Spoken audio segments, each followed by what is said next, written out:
Just to take you again very fast on the proposal. Of course, they say one is to reduce the teams from 20 to 18.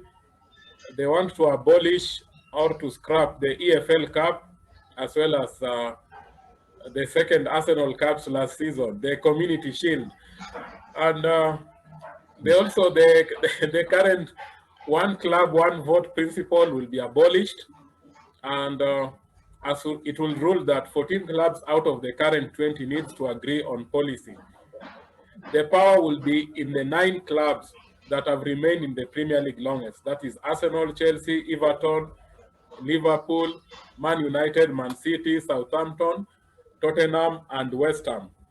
The proposal further states that only 6 of the 9 longest serving clubs need to vote for major changes. 250 pound million payment upfront to the EFL plus 100 million payment to the Football Association. 25% of Premier League annual revenue, up from 4%, will go to the EFL clubs. Of course, EFL are happy and they are feeling 25% of all combined Premier League and EFL revenues will go to EFL clubs. That's a huge increase to the current arrangement of 4%. And they, of course, the 250 million upfront to help clubs survive during the current financial crisis. Now, Josiah, what do you have to say about this proposal that is being pushed mainly by the 2 successful clubs in England? That is, of course, Liverpool, and it's being backed by Manchester United. You know, they need support, and that's why they are drawing the likes of Arsenal, Chelsea, Man City, and Spurs to look like the big 6 have said. But basically, it's something that has been fronted by Liverpool and supported by your own team, Man United. What do you have to say about this PBP, Josiah? You- Yes, so it's actually sad that we are you you guys are supposed to support views of people. We in the club don't even support what they do in terms of support to the club and all that. So for me, it's a disgrace, and like, I just don't want to repeat what the rest of the people have said because they support them fully.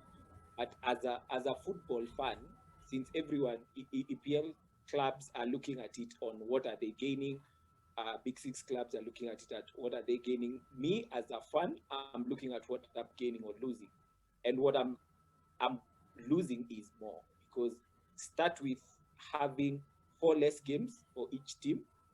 I love watching football. So you're telling me that in a season, which I feel I don't even watch enough games, that I'm supposed to even watch 4 less games. Now, you're telling me that I won't watch Arsenal get clobbered during the Community Shield. It's sad. Yeah. You're telling me that I won't be able to watch more of EFL where I am going to revenge against Man City because they will clobber me in the Premier League. So for me, it's not working for me as a fan to start with, and I don't think it's gonna work for very many people. And to to bring the context of the positivity to it that they're gonna fund and all that, I think it was long overdue. They were supposed to be doing this long ago. So now that they know that if EPL clubs go to insolvency, that they'll be blamed in quotes. They are using this chance to get something in return, and I think they are holding people at ransom. So for me, it's like Ron said, it's rubbish, and I am not in support of it. And as a Manchester United fan, I I I want to say this is the views of the owner of the club, not fans, not anyone. And yeah, I am not in support of it at all. Okay, now the Twitter was a buzz.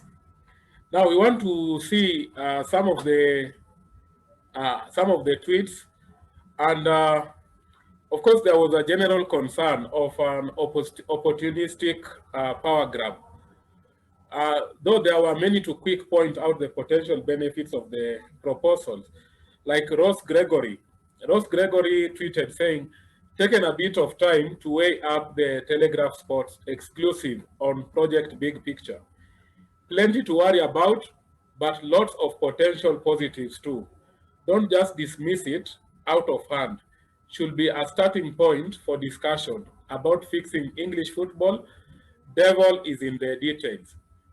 Another tweet, let me see another tweet from, there was another tweet from David Corn, who said, government to Premier League, please help the football family.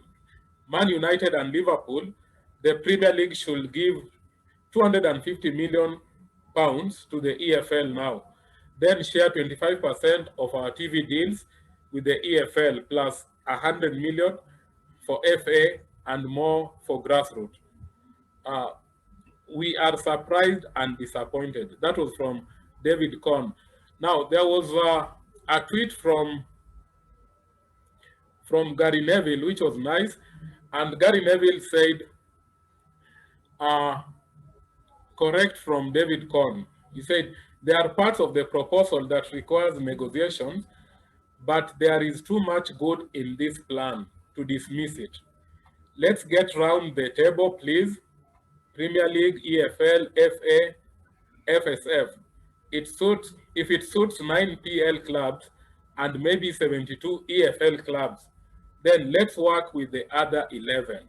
So those were some of the tweets, and there has been mixed reaction. Some of the people who have opposed the big project, the project big picture, is Arsene Wenger and Sam Allardyce. But of course, you can see the likes of Gary Neville tweeting and saying that there is too much good in this plan to dismiss it. So what do you people say? Because from the show, it seems all you pundits you have negative opinion. You are not seeing anything positive on it.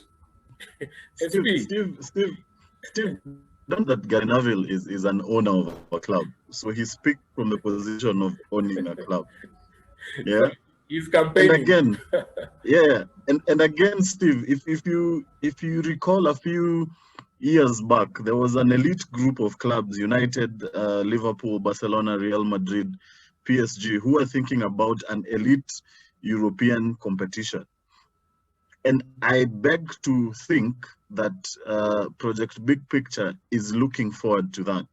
Reduce the number of Premier League games, with the option that the Big Six participate in the European League, where you don't have the Champions League as it is right now, but you have the Champions League as a league of its own, like, you know, the same way you have the Premier League. So you have your teams playing. If it's 20 teams, you have 338 games, per team, and that is, for me, that is where these elite people want to go. And so, whereas as Gary and the like are saying, there are a lot of good, and let's not kid ourselves. There's a lot of good things in that whole proposal for the English game. But for me, it starts there. It starts with what is the intention of these big clubs. Where do these big clubs want to take the Premier League? Why are these big clubs pushing this? If you put power in the hands of a few people, like I said, you end up with an NBA type of league, which is for just franchises and for elite billionaire owners. So what happens to community clubs? What happens to the rest of the clubs? So I think for me, it is a good place to start discussion. But I think there's a bigger issue at the moment with regards to COVID, which I honestly don't understand. I don't get why, they'd allow, like our country here, political rallies to go on and other things to go on. I mean, in the UK, they've opened up clubs, they've opened up movie theaters and stuff. But you're telling me that, Old Trafford that is behind me right now cannot hold even 10,000 fans. I mean, it is not good at all. And you see the type of money that clubs are missing out of because of funds. United can go to their app and advertise, and make money on their own without waiting on the Premier League. Because trust me, United fans, I don't pay my subscription so that I can watch Burnley versus Wolves. No, I pay my subscription so that I can watch United. As much as I'm a football fan, yes, I'll sit and watch the Burnley because I've paid for it, but I will not sit there and I have the option to watch United, but choose to watch Burnley playing Newcastle. No, I will not. Okay. What are opinions? Divided opinions.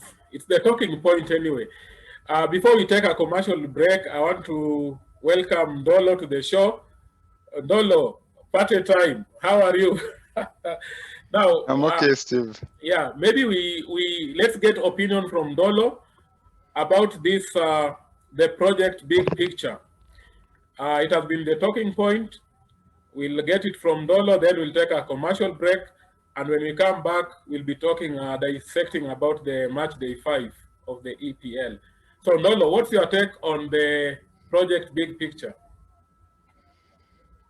Okay, so Steve, I don't think I'll comment from an expert's point of view, because I wouldn't say I'm the most clued up person on what project big picture is, but based on what I could read from the internet, it looks like there is a scheme to confine power within the elite clubs in England. As an Arsenal fan, I see Arsenal is in that group, but personally, I don't feel it's something that I can support.